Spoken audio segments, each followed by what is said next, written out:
Olá, querido aluno, vamos ao biomapa dessa semana e o tema é o histórico da genética, porque conhecer a história da ciência nos ajuda a compreender o assunto e a resolver várias questões. Eu coloquei aqui as datas mais marcantes da genética. E a genética é uma ciência, é um ramo da ciência diferente porque ela tem uma data de nascimento que é 1865, que é o ano em que Mendel conclui o seu trabalho. E é uma data de nascimento, é o início da genética, porque Mendel não deu um passo à frente, ele deu o primeiro passo. Ele não reforçou ou confirmou o que se pensava. Ele nega tudo o que se pensava sobre a hereditariedade e começa do zero. Começa a genética em 1865, com Mendel fazendo suas pesquisas com a ervilha da espécie Pisum sativum. Mas Mendel foi tão pioneiro, que praticamente ninguém entendeu o trabalho dele. Então, em 1900, Hugo de Vries e outros dois cientistas entendem Mendel, leem o trabalho de Mendel e entendem. Então, 1900 é a chamada redescoberta de Mendel. Infelizmente, ele já estava morto, morreu desconhecido, porque não entenderam o que ele disse. No final, Hugo de Vries ficou um pouco chateado porque ele era muito citado como o descobridor de Mendel, mas ele não só entendeu Mendel, ele deu um passo à frente. Estudando essa espécie de rosa que está aparecendo aí, ele percebeu que a variedade selvagem tinha diferenças marcantes da variedade usada comercialmente. Aí Hugo de Vries entende o que Mendel quis dizer com a palavra fator, porque o que Mendel chamava de fator, hoje nós chamamos de gene. Hugo de Vries entende o que Mendel quis dizer com a palavra fator e dá um passo à frente. Ele propõe que os fatores de Mendel sofrem mutações. Analisando as diferenças entre essas roseiras, ele propõe que os fatores de Mendel sofrem mutações. Ele lança a teoria das mutações, que foi tão importante para a teoria da evolução. Bom, na ciência, quando você resolve um problema, surgem novas perguntas. E uma das perguntas que surgiu quando os cientistas entenderam Mendel foi: onde na célula ficam os fatores de Mendel? 1903, Sutton, observando células na meiose, lança a chamada teoria cromossômica. Ele propõe que os fatores de Mendel estão nos cromossomos. Ele percebeu que a maneira como os cromossomos se separam na meiose coincide com a proposta de Mendel e lança a teoria cromossômica afirmando que os fatores de Mendel estão no cromossomo.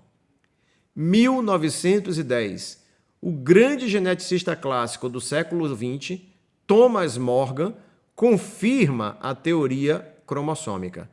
O detalhe é que inicialmente ele foi contra essa ideia, mas humildemente viu que estava errado e foi ele que confirmou a teoria cromossômica. A sala de pesquisa de Morgan era conhecida como Sala das Moscas, porque o seu grande objeto de estudo foi a mosquinha de fruta, a Drosophila melanogaster. Mendel usou como modelo a ervilha, Morgan usava como modelo a mosquinha de frutas, a Drosophila melanogaster. Mas, como eu disse, na ciência você resolve um problema e cria outros. Então, veio a afirmação, a confirmação. Os fatores de Mendel estão nos cromossomos, mas cromossomos são feitos de DNA e proteínas. E a dúvida ficou: a molécula hereditária é o DNA ou a molécula hereditária é a proteína?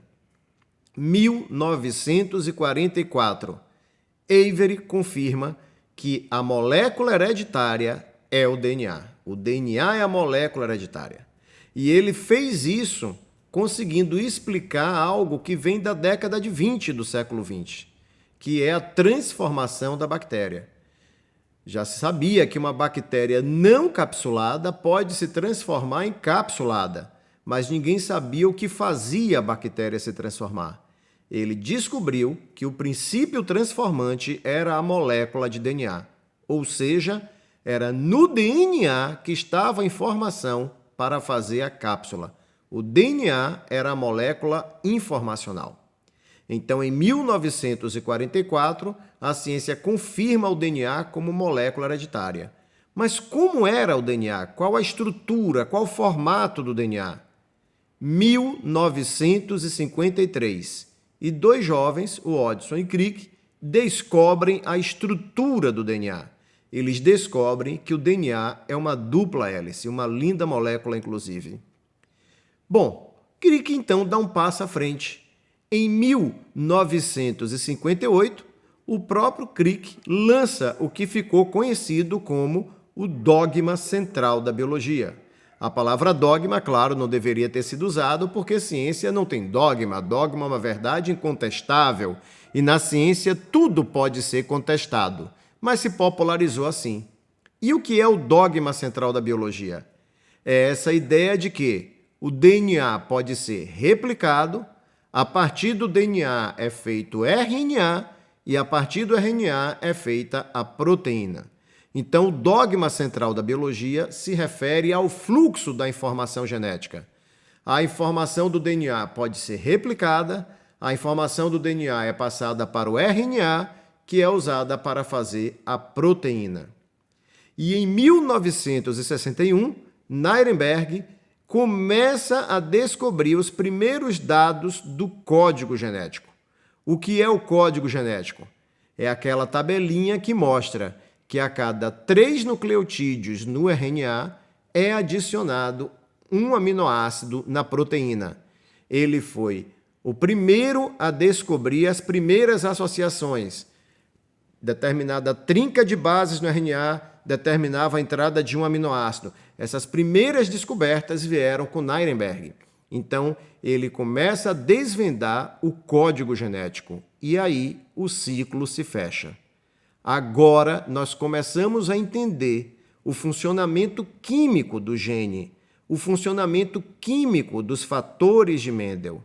Porque quando Mendel usou a palavra fator, é porque ele não tinha ideia do que era aquilo. Uma proteína, um carboidrato, um lipídio, o DNA, Mendel não sabia. A palavra fator indica isso. Ele não sabia que molécula era essa.